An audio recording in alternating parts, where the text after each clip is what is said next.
میری بات توجہ سننا بہت، کہ اللہ رب العزت پہلے احکام دیں گے تو ان حکموں پر چلنے والوں کا امتحان لیں گے کہ ان میں اطاعت کتنی پیدا ہوئی. یہ میں عرض کرنا چاہتا ہوں. تو اللہ نے پہلا حکم دیا فرشتوں کو کہ ان کا مقام، ان کا درجہ، ان کا اللہ کے یہاں قرب، اللہ کے یہاں ان کا قرب، کچھ عرش کو اٹھائے ہوئے ہیں، کچھ اس کے ارد گرد ہیں، کچھ ہمیشہ سے رکوع میں ہیں، جب سے پیدا کیے گئے ہمیشہ رکوع میں رہیں گے، کچھ ہمیشہ سے سجدے میں ہیں، سجدے میں ہی رہیں گے. جی ہاں، اللہ کی تسبیح میں، اللہ کی بڑائی بیان کرنے میں، اللہ کی عبادت میں مستقل. تو اللہ نے یہ دیکھا کہ اب تک کی عبادت سے ان میں اطاعت کتنی پیدا ہوئی. ہاں، تو یہ نہیں کہ عبادت کا امتحان لینے کے لیے اتنے عبادت کے بعد ایک عبادت کا اور حکم دے دیں، وہ کر لیں گے وہ بھی.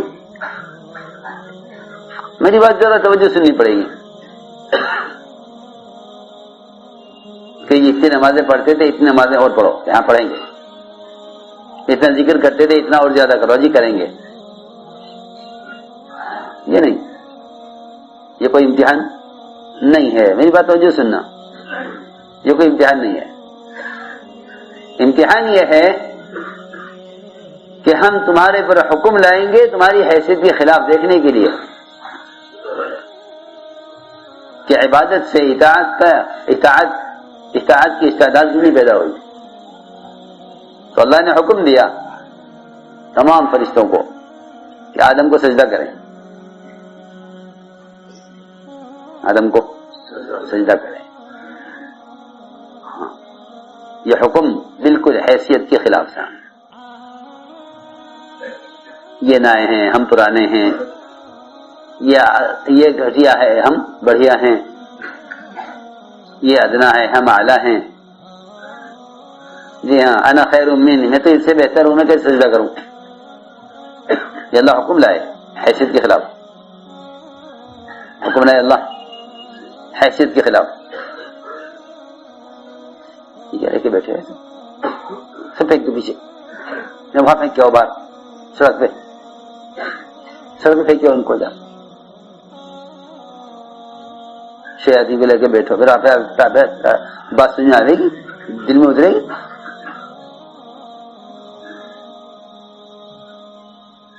تو یہ حکم آیا تو سب نے سجدہ کر لیا کہ اللہ کا حکم ہے، بس ہم کچھ نہیں جانتے. اگر اب تک ہم نے عبادت کی ہے تو اللہ کے حکم کا پورا کرنا یہ عبادت کا مقصد ہے.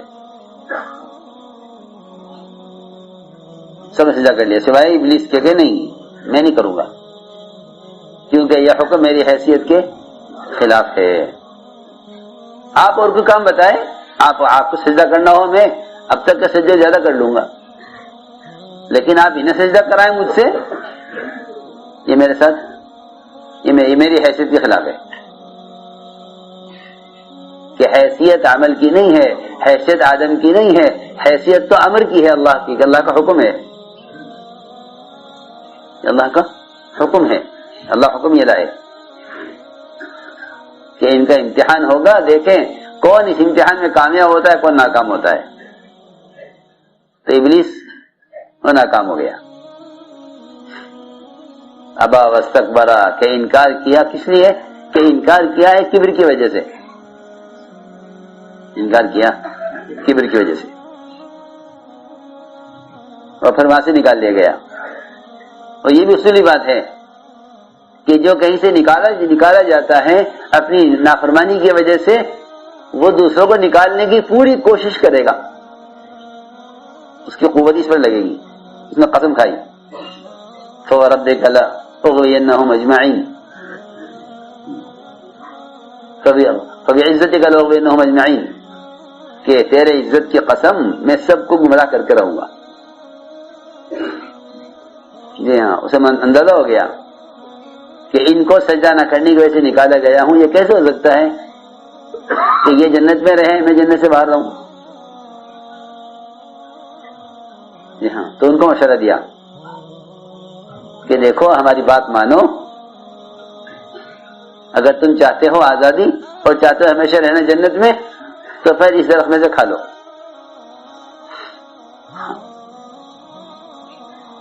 جو کہیں چوکنا رہو، جب تمہیں کوئی ایسا آدمی مشورہ دے جو کسی خیر سے محروم ہو گیا، جی ہاں، تو اس کے مشورے کے وقت یاد کرنا کہ آدم علیہ السلام کو کیا مشورہ دیا تھا شیطان نے. سیدھی بات ہے کہ نہیں، ہم حکم کے پابند ہیں. ہم یہ نہیں جانتے کہ حکم کیا ہے، ہم یہ جانتے ہیں کہ حکم کون دے رہا ہے. ہم کیا جانتے ہیں؟ حکم کون دے رہا ہے؟ کہ اللہ کا حکم ہے. تو میں نے عرض کیا کہ حکم آئے گا کبھی حیثیت کے خلاف، حکم آئے گا حیثیت کے خلاف، اور کبھی حکم آئے گا اندر کی چاہت طبیعت کے خلاف. اللہ تعالیٰ ایک حکم دیں گے کہ یہ کرو، جب کرنے لگو گے تو اس سے کہہ دیں گے کہ نہیں اس کو چھوڑ دو. نہیں بات توجہ سنی بہت.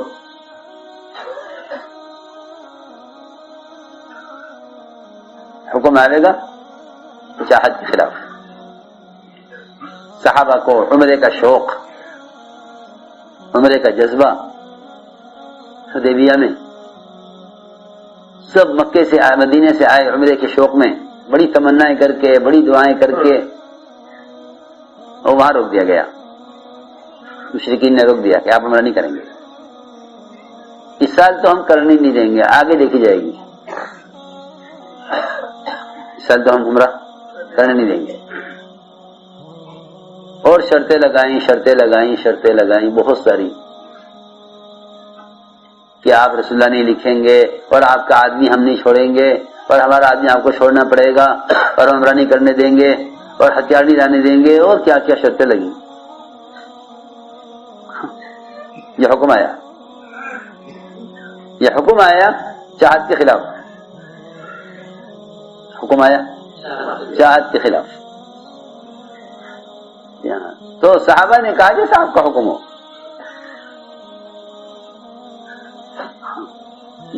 حضرت عمر رضی اللہ عنہ، حضرت عمر اڑ گئے کہ نہیں ہم عمرہ کریں گے، عمرہ حق ہے، اللہ کی مدد حق ہے. فرمایا آپ نے کہ عمر اللہ کا حکم یہ ہے، چلو واپس. جی ہاں، حالانکہ اللہ کا وعدہ حق ہے، اس کی مدد حق ہے، بیت اللہ حق ہے، اور اس کا طواف حق ہے، اور عمرہ وہی کی عبادت ہے. عمرہ کہیں دنیا میں ہو نہیں سکتا. زکوٰۃ، روزہ، نماز، جہاد جہاں جائے کر لو، لیکن حج اور عمرہ بیت اللہ پر ہی ہوگا اور کہیں نہیں ہوگا. کہ نہیں کرنے دیں گے. سنو غور سے بات، چھوڑ دیا، اللہ کا حکم ہے،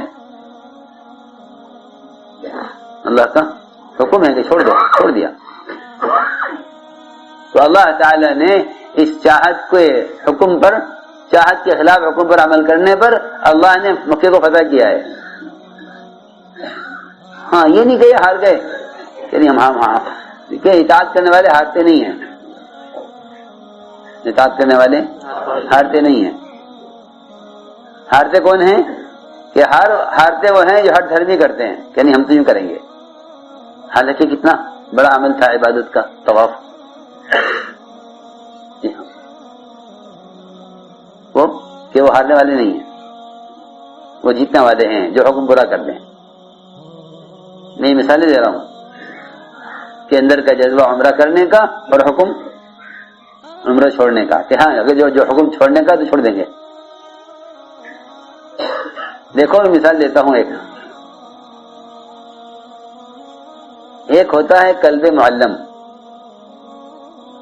کیا کلب معلم؟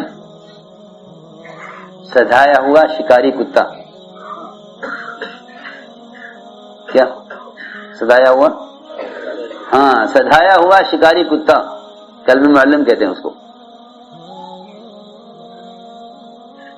شریعت میں اس کا شکار حلال ہے، اس کا شکار حلال ہے، بشرط یہ کہ آپ نے اس کتے کو چھوڑتے ہوئے شکار کی طرف بسم اللہ پڑھ لی ہو، اور دوسری شرط یہ ہے کہ وہ کتا اس میں سے خود نہ کھائے بلکہ مالک کو لا کر دے. میری بات توجہ سننا، میں مثال دے رہا ہوں اطاعت کی. اور تیسری شرط یہ ہے، اس کا شکار حلال ہونے کی تیسری شرط یہ ہے کہ وہ کتا آپ کی اتنی بات ماننے والا ہو کہ اگر آپ اس کو شکار کی طرف چھوڑ دیں، اس کو شکار کی طرف چھوڑ دیں اور آدھے راستے پر اس کو روکیں تو وہ رک جائے آپ کے کہنے سے، شکار کی طرف نہ جائے. آدھے راستے پر رک جائے تو شکار کو چھوڑ دے، واپس آ جائے. میری بات توجہ سننی پڑے گی بہت، کہ اگر یہ کتا آپ کے روکنے سے درمیان میں رک جاتا ہے، حالانکہ کتا شکار کی طرف چل دیا تو اس کی دوڑ، اس کی قوت ساری اس شکار کو پکڑنے پر لگے گی، لیکن درمیان میں روک دیا تو آپ کے روکنے سے رک جائے فوراً وہیں کہ نہیں، مالک نے منع کر دیا اور اس کو چھوڑ کے واپس آ جائے. ایسے کتے کو کیا کہتے ہیں؟ کلب معلم. اس کا شکار حلال ہے. میری بات توجہ سننا، جب ایک کتے کے اتنی درجے اطاعت پر آئے بغیر شکار حلال نہیں ہو سکتا، تو بتاؤ اللہ تعالی نے انبیاء علیہ السلام کو جو احکام دے کر بھیجا ہے، اگر اس حکم پر آدمی عمل نہ کرے تو اس کا عمل اللہ کے قابل قبول کیسے ہوگا؟ کینیا کرتے رہو عمل اللہ قبول کر لیں گے، جیسا کر لو اللہ قبول کر لیں گے، لوگ یہ کیسے ہو جائے گا؟ سوچنے کی بات ہے. جی ہاں، ایک کتا جانور جس کو عقل نہیں ہے، اس کو اگر سدھایا جائے شکار کے لیے، اس کے لیے شرط ہے، اس کے لیے یہ شرط ہے. جی ہاں، میں مثال دے رہا ہوں. اس کے لیے شرط ہے کہ اگر اس کو روکا جائے درمیان میں تو رک جائے. صحابہ کرام کی اطاعت کے امتحانات اس طرح بھی ہوتے تھے. خالد رضی اللہ تعالی عنہ میدان میں محنت کرتے کرتے کرتے کرتے جب میدان فتح ہونے لگا اور ان کے حصے میں فتح آنے لگی تو انہیں فوراً معزول کر دیا گیا کہ آپ ہٹ جاؤ، امیر یا آپ نہیں ہوں گے یا ہوں گے. سنو غور سے،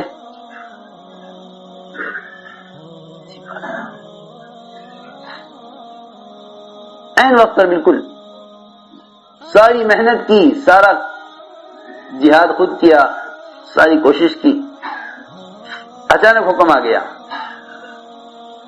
اچانک حکم آ گیا کہ آپ جھنڈا فلاں کو دے دیں، آپ معزول عمارت سے. ہاں، تو یہ نہیں کہ ہم نے تو کوشش کی، ہم نے تو سب کچھ کیا ہے، اب عین وقت پر ہمیں معزول کیا جا رہا. ہاں، عجیب بات ہے. یہ فرمایا کہ اللہ کا شکر ہے کہ ہم معزول ہو گئے، اب ہم کام میدان میں اتر کے کریں گے. ابھی تو ذمہ داری تھی دوسروں کی، اب کام کا موقع زیادہ ملے گا. ہاں، یہ نہیں کہ ہمیں تو الگ کر دیا، ہم تو چھوڑ دیں گے کام نا، اب تو کام زیادہ کریں گے، اب کام اور زیادہ کریں گے، اب کام اور زیادہ کریں گے. دیکھو امتحان، جب دیکھنا چاہتے ہیں کہ امیر بن کر تو اتنا کیا ہے، مامور بن کے بھی کرتے ہی نہیں کرتے. تو یہ نہیں کہ اگر عمارت سے ہٹا دیں تو کام چھوڑ دیں. مشورے میں مجھ سے رائے نہیں لی گئی، مشورے میں مجھے فیصل نہیں بنایا گیا، اور مشورے میں مجھے آگے رکھا گیا، تو بھائی میں نہیں کرتا اب کام. جی ہاں، یہ نہیں ملے گا صحابہ کی زندگی میں، کیونکہ وہ جانتے تھے کہ جو حکم آئے گا وہ حکم آئے گا اطاعت سے بنی ہوئی استعداد دیکھنے کے لیے کتنی استعداد پیدا ہوئی؟ اپنی استعداد دکھاؤ، اپنی استعداد دکھلاؤ. جی ہاں، آپ جانتے ہوں گے شاید مختلف قسم کے مقابلے ہوتے ہیں دنیا میں. کہیں دوڑ کا مقابلہ، کہیں پہلوانی کا مقابلہ. جی ہاں، کہیں دوڑ کا مقابلہ، کہیں پہلوانی کا مقابلہ. تو وہ گھر میں رہ کر جی ہاں مقویات کھاویں اور قیمتی قیمتی دوائیں کھاویں اور قیمتی قیمتی غذائیں کھاویں. جی ہاں، لیکن اس ساری قوت کا اندازہ کہیں سے ہوگا؟ مقابلے سے ہوگا. یہ تو نہیں گھر میں آدمی کہ میں تو یہ کھاتا ہوں، میں تو یہ کھاتا ہوں، میری قوت دیکھو.